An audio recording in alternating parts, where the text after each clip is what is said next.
extremely long, but I think it's important. And so, Maria. Good morning. My name is Maria Bradley, and I'm a graduate student from the University of Pittsburgh School of Social Work. And I'm interning with Councilman Reverend Ricky Burgess in his office. We would like to thank you all for your attendance this morning. This morning we will be having a few words from our community representation. Following Councilman Burgess in this order, we would ask the following speakers to come forward. Mr. Tim Stevens, Chairman of the Black Political Empowerment Project and co-convener of Coalition Against Violence. Ms. Ronelle Guy, Executive Director of Northside Coalition for Fair Housing. And lastly, Mr. George Moses of the Regional Economic Minority Monitoring Project. Again, we thank you all for coming. Mr. Burgess.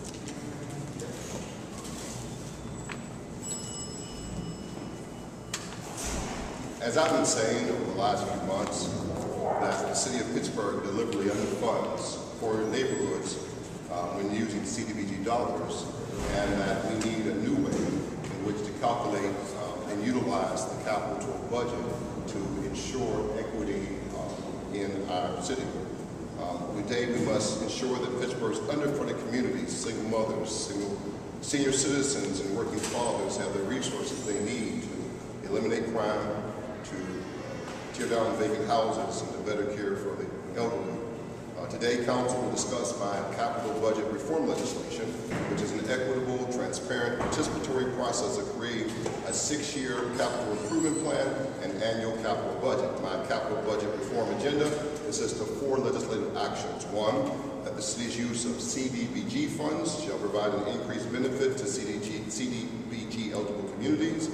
The city shall develop a comprehensive 6-year capital improvement plan to be submitted to City Council with the annual operating and capital budgets each year.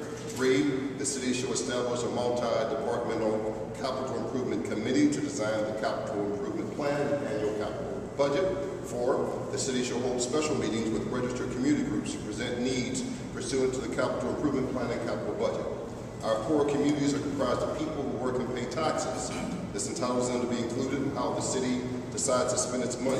If we as city adhere to this capital budget reform legislation, all neighborhoods in the city will receive fair and equitable funding for projects.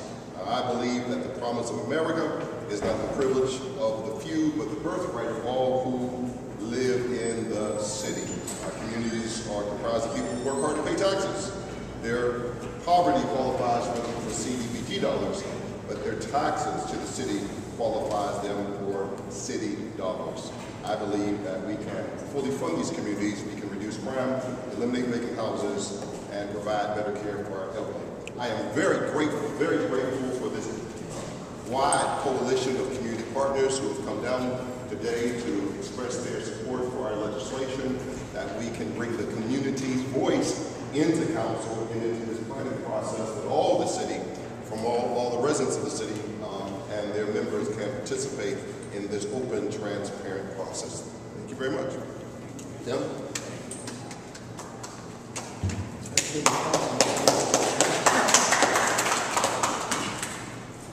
First of all, I want to thank Reverend Burgess, Councilman Burgess, for his wisdom, his aggressive stance in trying to create a new day in Pittsburgh politics. Standing beside me is our project director for the Regional Economic Monitoring Project of the Black Political Empowerment Project, and our former vice chair of DFAP. Because this is something that we care strongly about. If you look at the definition from the federal code, it states it is the intent of Congress that the assistance made available under this chapter referring to the CDBG, or the Community Development Block Grant Program,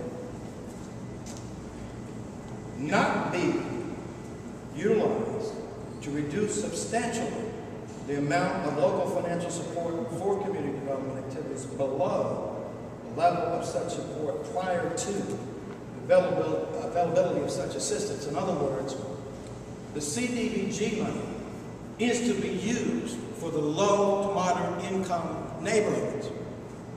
One reason why some people who come to Pittsburgh from other cities say, why do your poor communities look so bad? Someone close to me showed me what was supposedly a ghetto in their city, where they grew up. And I said, I wish most of the black community in Pittsburgh looked that good.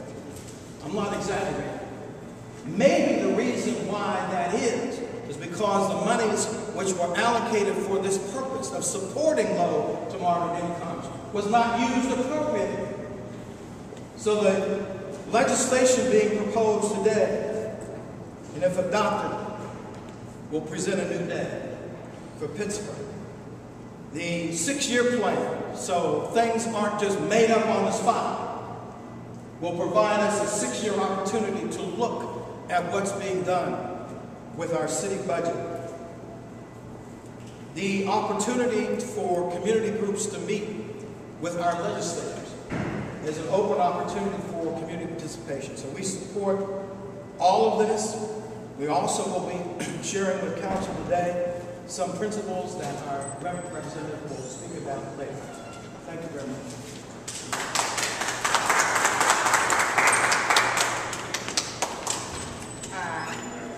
My name is Renelle Guy, and I'm here to represent the Northside Coalition for Fair Housing.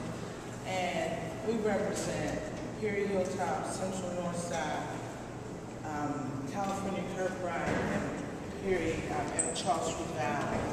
And I just need to say that, you know, we came together and organized because there was a crisis in housing in our community. 300 low-income families were being evicted. And since that time, we have been working hard for 10 years as volunteers, working to make changes in those communities for families, and just wondering why it's been so difficult. You know, we felt like if we played by the rules, if we did the right thing, that one day soon, you know, would be our community's chance to thrive. We watched this Allegheny West develop. We watched this East Liberty develop. We watched as other communities with, you know, low minority and poor populations develop. And we just, you know, thought, you know, it's just not our time. But I'm like appalled by the fact that, you know, while we were playing fair, others were not. And I feel like, you know, asking people to come and join us and participate, I've been doing a disservice to them because, you know, I didn't have all the facts. And I didn't know that I was setting people up for failure. And, you know, I'm ashamed of that. So today, I just want to thank Reverend Burgess for the courage that he's shown, because this has been going on for years. And this man is one of the few people, few leaders in our city that stepped up and exposed it.